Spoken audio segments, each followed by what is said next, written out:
Bonjour à tous. Je vais un petit peu essayer de vous expliquer aujourd'hui ce qu'est l'alcoolisme. Oui, j'ai été chez le coiffeur, c'est mon J3 et j'avais besoin de changer de tête. Donc voilà.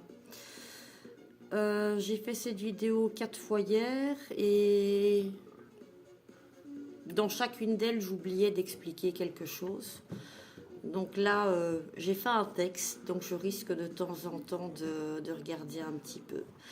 Alors, il faut déjà savoir que l'alcoolisme est un réel fléau dans notre société parce qu'on interdit les pubs pour les cigarettes, mais on autorise celles pour l'alcool.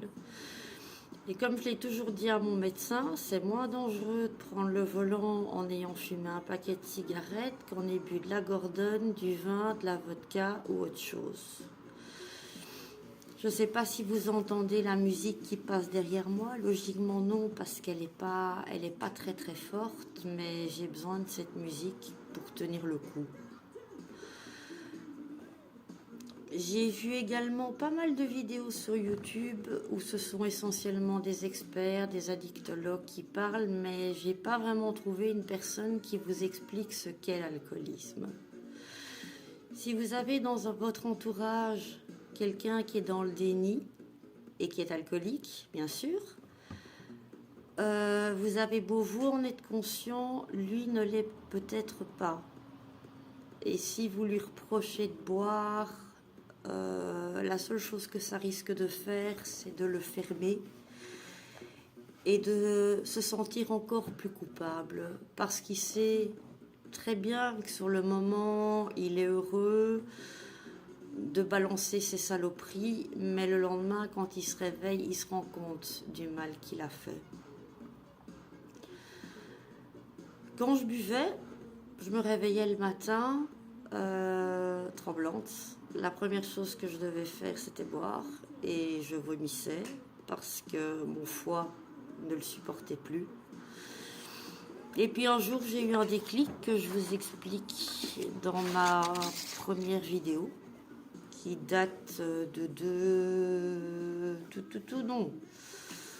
petite semaine avant mon arrêt. Là, je suis à 72 heures.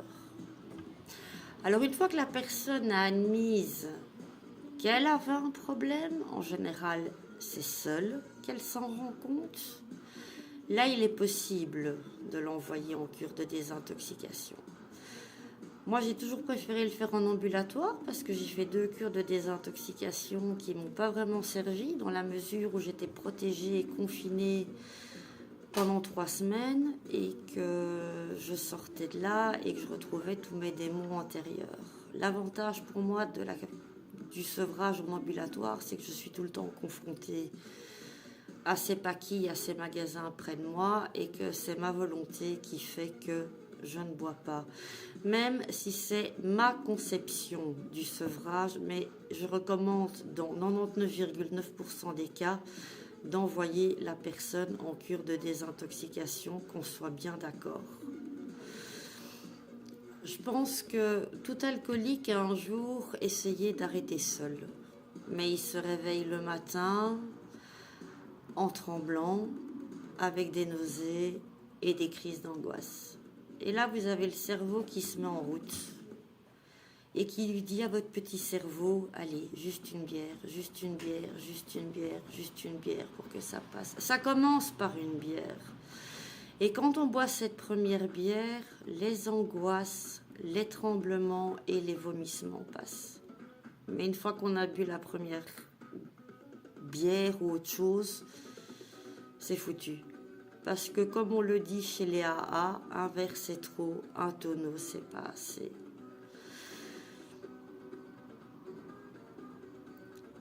Autre chose, une fois que la dépendance physique est installée, c'est un cauchemar pour arrêter.